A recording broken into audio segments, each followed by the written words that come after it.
Okay, what is up there, YouTube? This is J-Man Time, and today I have a video on top 5 rare Japanese infantry weapons that should have been used by the Japanese military during the Second World War. Now, during the Second World War, the Japanese were pretty much fighting World War II using a mixture of World War I and post-World War I era weapons in terms of their design. So during the Second World War, the Japanese suffered heavily due to a lack of more modern infantry weapons. They were facing the Americans, the Brits, and the Dutch, and later the Soviets, who were all using more advanced weapons. For example, the American M1 Garand and the American Browning automatic rifle, or the upgrades to the Browning automatic rifle, the M1 carbine, and British weapons like the Bren gun, and also Soviet weapons like mass-produced PPSH-41s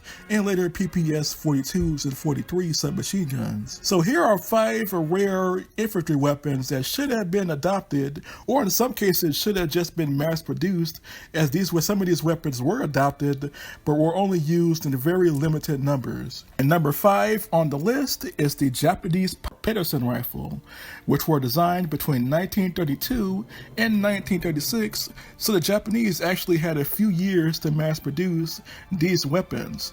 Now, in the 1920s, there was an American inventor named John Patterson, and he produced a variety of different semi-automatic rifles. Now, some of those Patterson rifles were actually tested in Japan. He actually tried to sell his idea to the Empire of Japan. Now, Japan actually rejected him, but actually bought some of his prototype rifles, and some of the Japanese arsenals actually tried to reverse engineer the Pedersen rifle, and they actually came up with several variations of that weapon, but ultimately only a handful of prototypes were successfully tested. And the first one was the Japanese Pedersen M1936, which was one of the last of the Japanese Pedersen prototypes. Now, this weapon was chambered for the 6.5 by 50 millimeter semi-rimmed Arisaka cartridge and was fed by a 10-round cylinder drum magazine, very similar to the American Johnson semi-automatic rifle, which was a prototype rifle designed between 1938 and 1941 as a potential replacement for the M1 Garand, but the Garand remained in American service. Now, this Japanese Pedersen M1936 used a similar magazine feed system as that American Johnson rifle, but this rifle was tested 2 years earlier in 1936. Now, this was actually a pretty advanced rifle. It was more advanced than the Arisaka series of bolt-action rifles. This weapon was basically like an Arisaka fused with a Pedersen rifle. It had a very strong barrel and an extraction system, and it also had a very simple magazine setup. The only problem with this rifle was that it was over-machined, similar to how many Italian weapons were over-machined, or some Japanese weapons, for example, the Type 11 light machine gun.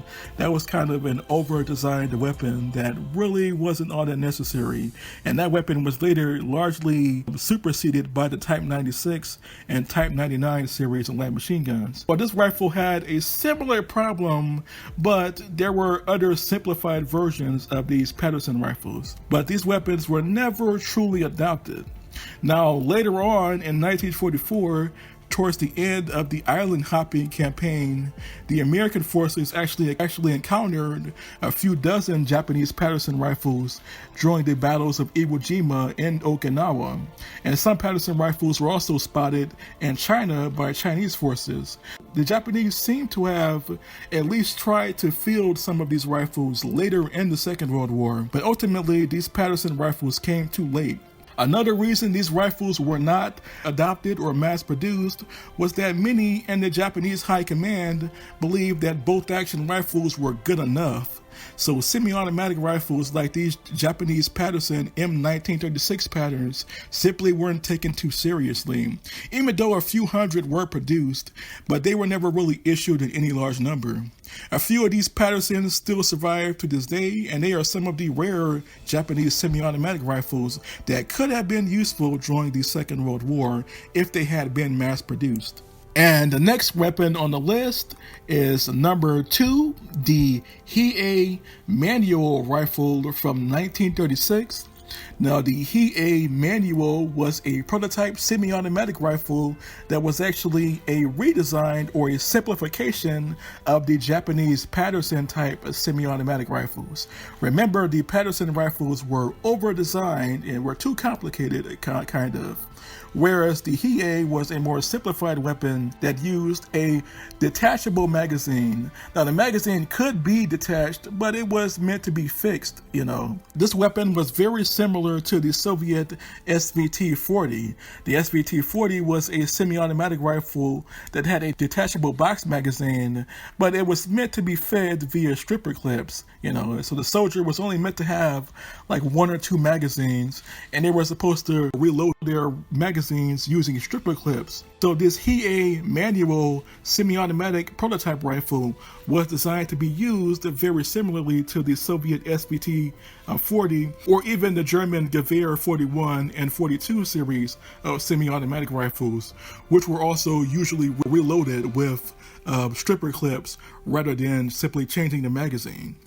Now, this rifle was chambered for the standard 6.5 by 50 millimeter Arisaka and had a 10-round magazine. And this weapon was just as advanced, if not more advanced, than the American M1 Garand. But ultimately, the Japanese High Command did not view the Hei-Manual as a necessary rifle. The Japanese High Command believed that bolt-action rifles were good enough. So unfortunately for Japanese soldiers, they would have to fight World War II using World War I style weapons, the bolt-action rifles, when they could have been using this more advanced Hei-Manual semi-automatic rifle from 1936. And that actually brings me to the original version of the Hei. The Hei model 1934, and this was actually a prototype fully automatic rifle or squad automatic weapon designed between 1934 and 1935. Now, the Hei was a squad automatic rifle that was very similar to the Cold War era M14 rifle, which was both an infantry rifle and a squad automatic weapon. And this weapon was chambered for the 6.5 by 50 millimeter Arisaka cartridge and was fed by a 20-round box magazine and had a rate of fire that varied between 450 and 600 rounds per minute. This weapon also came with a portable gun shield, very similar to what was also being used on the European front, as gun shields were sometimes used by snipers on both the Allies and Axis side. And they were also used by Japanese snipers too during the war in the Pacific. But the Hei Type 1934 also had a gun shield too. Now, this weapon was not adopted for the same reason as the Hei-Manual, largely due to the Japanese leadership viewing bolt-action rifles and older machine guns as good enough. So ultimately, this fully automatic squad automatic rifle was basically abandoned by 1935 and was later revised into the Hei-Manual, the previous rifle on this list. But both of these weapons were ultimately rejected. Both the semi-automatic Hei-Manual and its original squad automatic / automatic rifle counterpart, the Hei model 1934. But imagine if the average Japanese soldier had these weapons instead of the older Arisaka series and Type 11 series of rifles and light machine guns.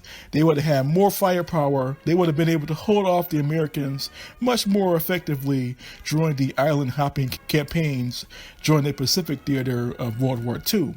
But ultimately, this never happened, and both of these two prototype weapons were basically rejected, and they were abandoned just before World War II in 1936/1937. The next infantry weapon that should have been adopted by the Japanese during the years before World War II, and that could have been effective during the Second World War, was the Tokyo Arsenal Model 1927. Now, the Model 1927 was basically the Japanese equivalent of the Thompson submachine gun, but chambered in the 8 by 22 millimeter Nambu cartridge, which was a pretty underpowered or moderately powered pistol cartridge, but that's what the Japanese had with their Type 14 pistols. So, of course, they're going to make a submachine gun using the ammunition from their already existing standard issued handgun. This weapon was chambered for the 8 by 22 millimeter Nambu cartridge and was fed by a 50 round drum magazine,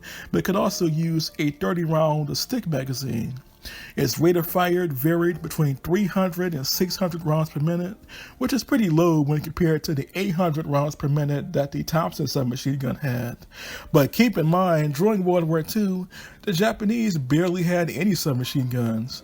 The standard issue submachine gun was still the Type 100, and less than 12,000 of those were ever produced during the Second World War. Because, just like the previous weapons on the list, the Japanese High Command did not view fully automatic weapons or even semi-automatic weapons as a necessary tool, and thought that all of the older bolt-action rifles and older model LMGs like machine guns were good enough. So they also thought this was submachine guns, and they never really took submachine guns that seriously. Like I said, less than 12,000 submachine guns, Type 100s, were produced. The Japanese also purchased a few hundred other submachine guns from Germany and Austria during the interwar years, but that was really it. But what the Japanese infantry soldier actually needed was a standard issue submachine gun, and the Tokyo Arsenal Model 1927 was Japan's first attempt at adopting a submachine gun, or at least the Japanese arms designers wanted a submachine gun to be used by their forces, but ultimately the Japanese High Command did not take it seriously. This would go on to weaken the Japanese army. The Japanese soldier, the average Japanese soldier fighting in the Pacific during World War II would have to face American and British soldiers and Australian soldiers and New Zealand soldiers armed with fully automatic submachine guns like the Thompson submachine gun, the Sten gun, the Owen submachine gun, and the Austin series of submachine guns. And later on, they would have to fight Soviet soldiers in 1945 armed with PPSH-41s and PPS-42s and 43 submachine guns, while the average Japanese soldier had just a bolt-action rifle, in some cases an outdated Type 11 or a moderately new Type 96 or Type 99 LMG, when in reality they needed a submachine gun just like their enemy counterparts, the Americans, the Brits, the Australians, the New Zealanders, and later the Soviets. So the Tokyo Arsenal Model 1927 is just another wasted opportunity that could have been used but was ultimately rejected. And finally, number one, my favorite Japanese weapon, rare Japanese weapon that was adopted during World War II but was only produced in very small, limited numbers. And that is the Nambu Model B from 1936. And this was a compact PDW-like submachine gun that was adopted in 1936. This submachine gun was also chambered for two separate cartridges. There was a version chambered for the 8 by 22 millimeter Nambu, and there was also an even rarer version chambered for the 6.5 millimeter Nambu pistol cartridge. This weapon was fed by a 35-round box magazine and had a rate of fire of 850 rounds per minute. Now, this was one of the submachine guns that actually competed with the Type 100 submachine gun, and the Type 100 would go on to be the most common Japanese submachine gun, but ultimately that weapon was never produced in any large numbers. And this weapon, the Nambu Type II Model B, was actually a simpler weapon in terms of its appearance and its action. This weapon was actually pretty small when compared to the Type 100, which was much larger looking than this gun. Only about 100 of these were ever produced. Some sources state that upwards to 300 were produced, were ever produced during the Second World War. And they were largely used during the Japanese invasion of China and also during the Burma campaign in 1942 through 1945. These weapons were never seen by the Americans during the island hopping campaigns against the American forces between 1942 and 1945. This weapon could have been mass produced. This weapon was originally adopted in limited numbers. Only 300 were produced maximum, and starting in 1936.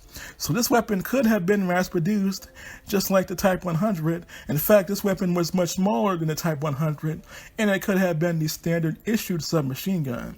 It was more compact, and it could also the Japanese soldier could also carry more ammunition than the standard Type 100, as this gun was much lighter. This weapon should have been the standard-issued submachine gun.